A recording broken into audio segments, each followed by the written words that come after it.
আপনার পা নড়ছে কিন্তু আপনি নিজেই খেয়াল করছেন না, কেন হচ্ছে এমনটা? পা তো নড়বে, বুঝছেন? অটোমেটিকই বসলে আইসা পড়ে, বাট কেন এটা পারবো আমি তো বলতে পারি না, কিন্তু কম বেশ আমি অনেকজনে দেখি কি পা অটোমেটিক লড়া, আমারটা অটোমেটিক পা লড়তে দেয়। মনে করেন নাড়ালে নড়ে, ঘুমাইলো নড়ে, হাত নড়ে। কোনো জেন্ডার বেসড নাই বা জেন্ডার আলাদা করে আমরা বলতে পারি না যে কোন ধরনের মানুষ পা নাড়ায়।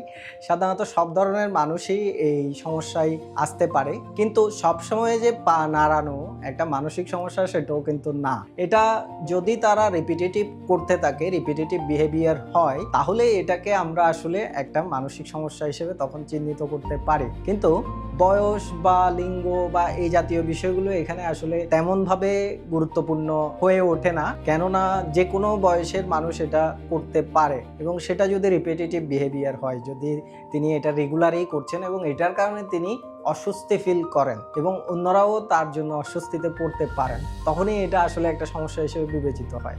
অনেকটা ক্ষেত্রে হচ্ছে তাদের নার্ভাস সিস্টেমকে তারা কন্ট্রোল করার জন্য। আপনি জানেন আমাদের মস্তিষ্কের যে নার্ভাস সিস্টেম, সেই নার্ভাস সিস্টেম চাই যে আমাদেরকে সবসময় প্রতিযোগিতার ভেতর দিয়ে না গিয়ে কি করে আমরা সেখান থেকে বেরিয়ে এসে নিজেদেরকে পরিবেশের সাথে খাপ খাইয়ে নিতে পারবো। আমাদের আদিম পুরুষদেরকে যদি দেখেন, আমাদের অ্যানসেস্টরদেরকে, তারা কিন্তু সবসময় সংগ্রামের মধ্যে দিয়ে যেত এবং তাদেরকে ফাইট করতে হতো। ধীরে ধীরে হচ্ছে আমাদের মস্তিষ্ক ওই ফাইটের জায়গা থেকে বর্তমান পজিশনে এসেছে। এটা একটা কিন্তু দীর্ঘমেয়াদী প্রক্রিয়া।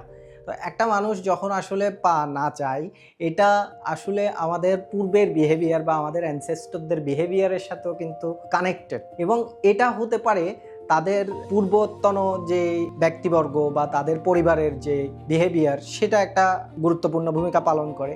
এটা ছাড়াও ব্যক্তির নিজের ইমোশনস, নিজের আবেগ, নিজের স্ট্রেসকে নিয়ন্ত্রণের জন্য ব্যক্তি হয়তো ওইটাতেই স্বাচ্ছন্দ্য বোধ করছে বা ওটাতেই তার স্ট্রেস নিয়ন্ত্রণের জন্য একটা টেকনিক সে নিজে আবিষ্কার করতে পারে, যেটাকে সে হয়তো পা না চালানোর মধ্য দিয়েই সে করে যেতে পারে। কিন্তু এটা যে সবসময় কাজ করে বিষয়টা এমনও না, এটা যে সবসময় আসলে এডিএইচডি হবে এমনও কিন্তু না। এটা পুরোটাই একটা ক্লিনিক্যালি তাদেরকে আমরা অ্যাসেসমেন্টের মধ্যে নিয়ে যাই। ক্লিনিক্যাল অ্যাসেসমেন্টে সবসময় যে তাদের এডিএইচডি ধরা পড়ে বিষয়টা এমনও না। আসলে তারা কেন করছে তাহলে?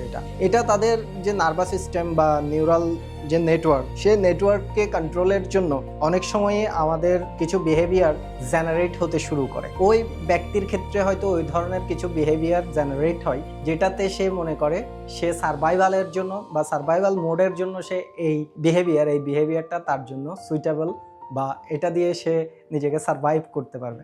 কিন্তু এই ক্ষেত্রে এটা যে সবসময়ই মানসিক জায়গায় সন্তুষ্টি আনবে এমনও না। এটা পুরোটাই তার বিহেভিয়ার চেঞ্জিং এর মধ্য দিয়ে হয়তো তিনি এটা আবার সমাধান করতে পারেন যদি একজন এক্সপার্টের সাথে তিনি কাজ করেন। যদি রিপিটেটিভ বিহেভিয়ার না হয়, সাধারণ একজন মানুষ তিনি আনন্দের বশতে বা কোনো একটা কারণে পা নাড়াতেই পারে, কিন্তু এটা যদি তার রিপিটেটিভ বিহেভিয়ার হতে থাকে, প্রতিনিয়তই যদি তিনি এটা করতে থাকেন, তখন এটা তার ক্ষেত্রে অস্বস্তির কারণ হতে পারে এবং অন্যদের ক্ষেত্রে অস্বস্তির কারণ হতে পারে, এবং তখন হয়তো এটা একটা স্বাভাবিক পর্যায় থেকে অস্বাভাবিক পর্যায়ে চলে যেতে পারে।